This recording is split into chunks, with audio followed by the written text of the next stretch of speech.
Bienvenido a Academy Consultores. Vamos a iniciar el día de hoy, vamos a estar trabajando de 10 de la mañana a 3 de la tarde, ¿es correcto?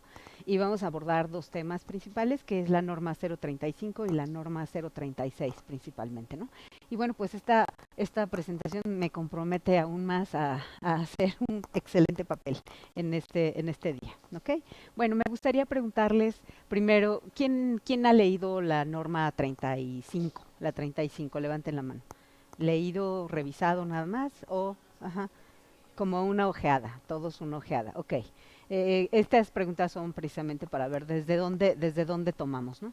Y la 036, ¿quién? Nadie. Ok, nada, perfecto. ¿También una ojeada o sí? Ok. ¿Alguien ha implementado ya la 035? Nadie, nadie. Todos estamos por implementar, entonces. Perfecto. Bueno, pues entonces Em, la verdad es que el día es corto, 5 horas para dos normas es nada, entonces voy a empezar sin más introducciones de nada más que la norma, ¿de acuerdo? Entonces, esos son los dos objetivos que tenemos y vamos a revisar primero la norma 035, cuya nomenclatura pues es la que tenemos aquí, NOM 035 STPS 2018, esa es la parte o la forma de decirlo correctamente. Quizá lo único que quisiera yo agregar es que tenemos esta sesión presencial, pero también hay un grupo en línea. Entonces, cuando hagamos alguna pregunta o alguna participación, les voy a pedir de favor si levantan la mano para que les acerquen un micrófono, por eso es que traigo yo también uno, y bienvenidos las personas que estamos en línea. Más o menos en unas 3 horas o 2 horas y media, por ahí de 12:30 a 1, estaremos haciendo un pequeño receso para hacer el intercambio del tema a la 36. ¿De acuerdo? Bueno, primero quisiera decirles que todas las normas de la Secretaría tiene 42 normas, de las cuales 35 están vigentes y todas van dirigidas unas a la parte de salud, otra a la parte de seguridad. Nosotros vamos a abordar temas de normas de seguridad, perdónenme, de salud básicamente. Entonces, todas las normas, cuando ustedes las observan y las leen, tienen esta estructura, están organizadas de esta manera. Todas absolutamente tienen un objetivo, tienen un campo de aplicación, tienen un capítulo o un apartado que se llama concordancia con normas mexicanas y normas oficiales mexicanas. Esto quiere decir que cuando se aplica una norma, por lo general esa norma nunca viene sola, siempre viene acompañada de otras normas más. Entonces, por ejemplo, ahorita, si queremos implementar la norma 035, tenemos que conocer y tenemos que saber cuáles son las normas que están implicadas igualmente en la 36, porque no solamente se aplica la 35, sino las que tienen que ver. Y ahorita vamos a ver cuáles son. Y a eso se refiere el punto 3. Luego viene un capítulo que se llama definiciones. Definiciones significa todo el glosario y todo el vocabulario que tenemos que aprender y manejar para el uso y manejo de esa norma. Las formas en las que nos vamos a dedicar o vamos a hablar hacia los demás, creo que sin esta luz está mejor. ¿Así? ¿O hasta la otra? A ver, dale a la otra. ¿Mejor? Así mejor, Guillermo. Muchas gracias. Bueno, después de las definiciones traen otros capítulos más, que es el 5 y el 6. Siempre hay obligaciones del patrón y obligaciones de los trabajadores. Y luego ya vienen los capítulos que conforman, yo les llamo así la carnita, lo más importante de la norma. En este caso, en la 035, lo fundamental está en el capítulo 7 y en el capítulo 8. En el capítulo 7, que se llama Identificación, Análisis de los Factores de Riesgo Psicosocial y Evaluación del Entorno Organizacional. Y el 8 se llama Medidas de Prevención, Acciones de Control de los factores de riesgo psicosocial, de la violencia laboral y promoción del entorno organizacional favorable. Posteriormente tiene otro capítulo que es las unidades de verificación, a dónde nos vamos a dirigir si nosotros queremos verificar o certificar a nuestra empresa. El procedimiento para la evaluación de la conformidad. Este capítulo quiere decir, son una serie de tablas y unos checklists con los que, por ejemplo, en las obligaciones dice 5.1, la primera obligación en esta norma es desarrollar, implantar y mantener una política de prevención de riesgos psicosociales. Esa es la política. Pero el procedimiento para la evaluación de la conformidad es una tabla que dice, a ver, ¿cuál es la política? De acuerdo. ¿Y con qué? Y acá te pide identificar los factores de riesgo psicosocial. Y tú tienes 600 trabajadores y tu muestra es de 150 personas, tienes que crear una logística para aplicarles el cuestionario 1 una vez y luego en otro momento el cuestionario 2.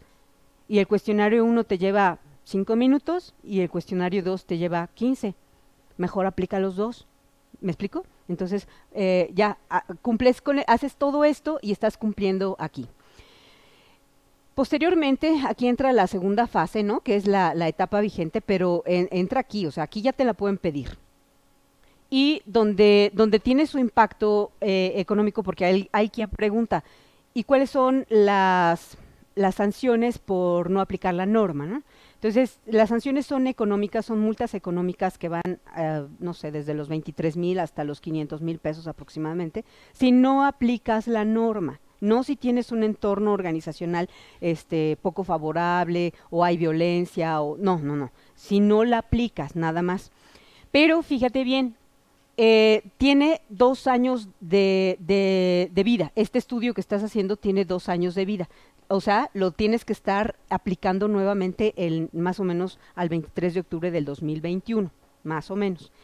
Entonces, más o menos en este año, la Organización Mundial de la Salud ya generó una nueva lista de enfermedades que causan riesgo, ¿no? De las cuales vas a tener la carga de una prima también por ese riesgo. Entonces, esas nuevas enfermedades, hoy por hoy, hay una enfermedad, hay un síndrome que se llama el síndrome de burnout. El síndrome de burnout es el síndrome de estar quemado, así se llama.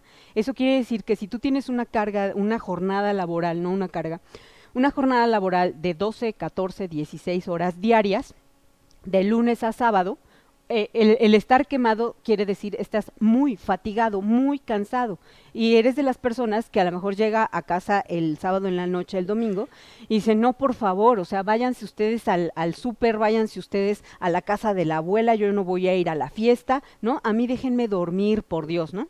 Y entonces todo tu cuerpo, toda tu máquina física, estás deshidratado, estás fatigado, cansado, la boca pastosa, los ojos secos, o sea, casi que ataques de sueño, ¿no? Solo quieres estar dormido y tu cuerpo no se recupera. Entonces, cuando personas con estas características llegan ya a los sistemas de salud, entonces eso ya está catalogado como una enfermedad, como un riesgo de trabajo. Entonces le dan el periodo de recuperación, porque eso solamente se recupera con descanso, le dan su periodo de recuperación, su incapacidad, y todo eso tiene un costo para el trabajador. Cuando es agudo, no pasa nada, pero después de eso se empieza a convertir en crónico. Todas las enfermedades se van haciendo crónicas y entonces puedes tener una incapacidad permanente al paso del tiempo, ¿no? Por estas causas. Entonces, aquí van a cambiar la lista de enfermedades. Entonces, si tú aplicas haces tu estudio y tienes aquí cargas de trabajo, jornadas laborales impresionantes, etcétera, interferencia en la relación trabajo-familia, no sé, turnos nocturnos sin periodos de recuperación, en fin, lo que te está saliendo alto aquí, tienes 2 años para bajarlo, para que tu personal después ya no reporte lo que va a reportar hoy. ¿Me explico? Entonces, otra razón para poder implementar la norma, pues son tus cargas de primas dentro de 2 años, ¿no? Que no salgan así. ¿De acuerdo? Bien, seguimos. Entonces, la norma divide a las empresas en tres categorías. La primera son empresas que tienen de 1 a 15 empleados, de 16 a 50 y más de 50 empleados. Así es como las divide. Y las obligaciones del patrón, bueno, yo aquí he puesto que son 10, pero de acuerdo a pues al criterio de cada persona, a lo mejor hay quien te diga, oye, son 20, ¿no? Oye, son 8, oye, no son 10, son 5. Pero al final de cuentas, haz de cuenta, la política es una. Y alguien te puede decir, sí, pero establecer medidas de prevención es otra. Promover es otra. Prácticas es otra. Entonces, solamente analiza sí, dime cuáles son las 20, ¿no? Entonces ya analizas y descartas, ¿no? Al final de cuentas, estas son las obligaciones que vienen, son las de los numerales del capítulo 5, obligaciones del patrón. Entonces, para todas las empresas aplica, porque también hay quien de pronto me dice, es que para las empresas de menos de 15 trabajadores no hay obligaciones para todos, sobre todo en la primera fase hay 4 obligaciones que todos debemos cumplir, y para la segunda fase ya se van desfasando, para unos sí, para otros no.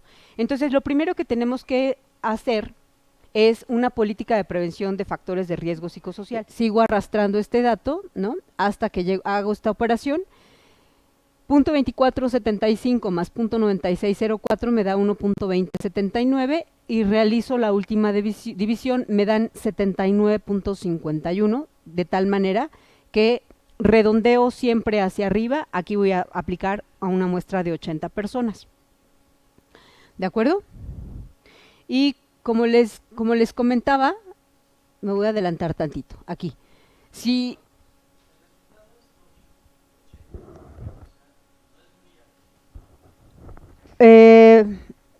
pues mira, lleva un criterio de aplicación que esta metodología chilena determinó. Y entonces lo saca a través de este algoritmo, ¿no? Entonces, tal vez para 100 trabajadores, 80 suene alto, pero la lógica no es que es el 80%. La lógica no es de un 80%. Ahora aquí lo vamos a ver. Ajá, yo tenía la curiosidad porque yo dije, ¿y qué va a pasar con las empresas que tengan muchísimos empleados, no? Entonces lo comentamos también hace rato y mira, obsérvalo aquí. Con 51 es 45.13, serían 46, con 52, 46 también, y bueno, vamos subiendo. La norma dice, de 50 tienes que ser todos, ¿de acuerdo? Pues obviamente 51, 52, etc. Todos estos son todos, porque aquí llega la regla de los 50. 57 sigues con todos, ¿estamos de acuerdo? Sí, con 57. Bueno, entonces 180, aquí está, 180. 500, 217. Entonces, si lo viéramos por porcentaje va bajando, ¿de acuerdo? A ver, de 1,277, mira, solamente subieron 50, el porcentaje sigue bajando. De 2,322, de 4,350, de 8,000 o 10,000, 369. Si le sumo 5,000 más, solamente subieron 5 personas, ¿ya viste? Si le subo otros 5,000, ya son 20,000. El caso es que no llegamos ni a 400. Entonces, es un algoritmo que nos va reduciendo la muestra. Y eso hace que la aplicación para empresas muy grandes, pues no es un asunto muy engorroso. Pero para empresas pequeñas, desde mi punto de vista, favorece porque vas a medir casi toda tu muestra. Casi toda tu empresa. ¿De acuerdo? Muy bien. Entonces, así es como sale esta parte del algoritmo. Ok. Algunas otras consideraciones importantes es cuando generas tu muestra, la selección de las personas tiene que ser en forma aleatoria. Todos pueden participar sin importar, gracias, turno, tipo de puesto, área de trabajo, departamento, etcétera. La única condición que nos pide es que la muestra debe ser distribuida entre hombres y mujeres conforme al porcentaje de cada género en el centro de trabajo. Es la única condición. Y esta, yo desde mi forma de pensar, deduzco que es precisamente para generar toda la estadística que en un momento dado vamos a sacar como país, ¿no? Entonces, tenemos que tener la misma información de hombres y la misma información de mujeres, y esto lo resuelve, ¿no? A ver, las mujeres nos pasa esto, a los hombres les pasa aquello, nada más. Supongo que para eso será, pero esa consideración debemos de conservarla, o debemos de tenerla. De esas 80 personas, si yo tengo un 60% hombres, 40 mujeres, así lo aplico, ¿no? ¿De acuerdo? Bueno, entonces vamos a hablar de la guía 3.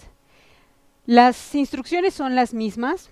que la guía 2, la forma de aplicar es igual. Vamos a ver nada más, aquí nos trae un antes y un después. Dice, para la aplicación del cuestionario, ya me fui a la guía después de la fórmula.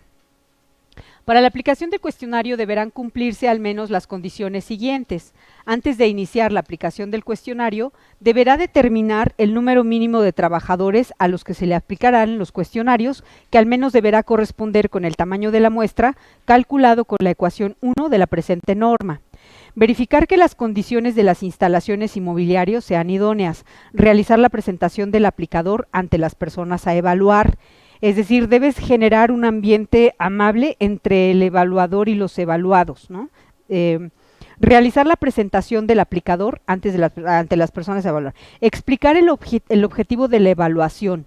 Enfatizar en la protección de la privacidad y lo de la 036. Entonces el diagnóstico de seguridad se va haciendo más gordito. Va teniendo más informes. Por eso es que es importante aplicarlo. ¿De acuerdo? Bueno, la norma 036 fue publicada en el 2018, pero entró en vigor 3 meses después. Entró el 2 de enero, 3 meses después, disculpen, entró en vigor el 2020, el 2 de enero de este mismo año. Entonces entraron casi juntas la 035 y 2-3 meses después la 036. Ya comentamos que tiene que ver con la norma 06. Aplica igual al 100% del territorio nacional y aquí dice que rige en todo el territorio nacional para todos los centros de trabajo donde existan trabajadores cuya actividad implique realizar manejo manual de cargas de forma cotidiana. Y forma cotidiana significa más de una vez al día. Y cargas mayores a 3 kilos. No aplica en actividades de manejo manual de cargas menores a 3 kilos. Entonces, lo que se tiene que hacer es una revisión de todos aquellos puestos que manejan cargas hasta 3 kilos. ¿Quiénes podría ser? Sí, sí, sí, sí, por supuesto, sí. ¿Y en una oficina cómo lo verían? ¿Inaplicable? ¿Crees? A ver, ajá. En principio, cajas de archivo, ajá. ¿Qué más? Cajas de bancos. Ah, claro, los bancos, ajá, eso te refieres, ajá, tus bolsas de monedas que trasladas a la bóveda principal, en el caso de los bancos. ¿Qué más? ¿Qué más? Muchísimas cosas. O sea, los encargados de esta norma tienen que observar qué puestos y funciones tienen que cargar. Por ejemplo, cuando te vas al área administrativa, ¿cuánto pesará el garrafón de agua? ¿20 kilos? 20 kilos. Fíjate, las cementeras ahora están haciendo bultos de 25 kilos. Ya no los hacen de 50 por las normas y por las afectaciones a la columna. Entonces, hoy ya no hay bultos de 50 kilos. Ahora son más pequeños, ¿no? Y hay gente que dice, pero es que yo puedo cargar más. Pero no, por favor, no lo hagas, ¿no? O sea, no te has lastimado, qué bueno, así sigamos. Esa es la idea, ¿no?